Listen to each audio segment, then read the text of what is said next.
वर्षापूर्वी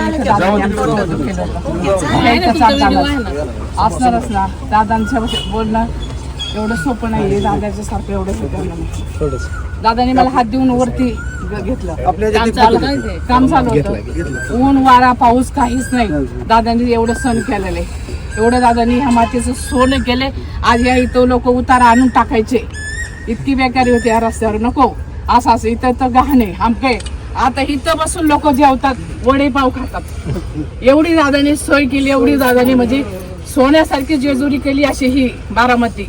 पण आता फक्त पब्लिक आम्ही लक्ष देतो, कुणी गहाण करतं कुणी काय. हक्काने आम्ही बोलतो की इथं कचरा टाकायचा, इथं थुकायचं नाही. गुटखे खाऊन थुकतात झाडापाशी.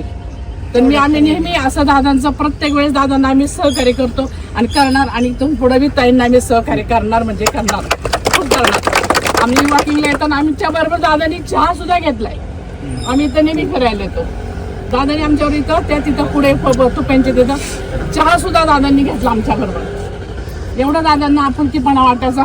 पण दादासारखं हेच नाहीये की मला थरथर सगळ्यांना घरातलीच म्हणायचे ना, घरातलंच नाही, आमच्या घरातलंच कुटुंब आहे. ती काही सातव आहेत आणि ते पण होते माझ्या बरोबर. आणि बोलव तेवढं माझ्या मालकांना पण इतकं सह केलं, मुलांना त्यांना खूप सांगितलं होतं. आणि सगळ्यांच्यासाठी करतात, असं काही नाही. त्यांच्या दादांनी केलं आणि आता इथून पुढे पण मी करत राहणार. नक्की तुम्ही आहे ना, तुम्हाला आमचा पाठिंबा तुम्हाला आहे, नक्की आहे, नक्की आहे, हे मात्र पाठिंबा आहे. आणि बोलव तेवढंच माझं अंग थरथर कापायला लागलं की हा इथं होत नाही. दादा इथनं मला हात दिला वरती, आणि थंडी नाही, वारा नाही, काही नाही. आमच्या अंगावर शेवटर, पण त्यांच्या अंगावर बिलकुल काही नसायचं नाही. त्या जागेवर वहिनीची गाठ पडली तुमची, ह्या जागेवर. तेच मी पळत आले, म्हणलं काय तर ताई याच्यात. म्हणलं चला गाडीबाईंना म्हणलं चला आपण आता ताईंची भेट घेऊया. खूप छान आहे, आम्ही सहकार्य करणार. आम्ही लक्ष पण देणार इथे सगळ्यांशी, म्हणजे कर्तबदारी करणारे सगळे चांगले. सगळे तुम्ही काळजी करू नका, काही नका, व्यवस्थित आहे, सगळे छान आहे आणि होणार.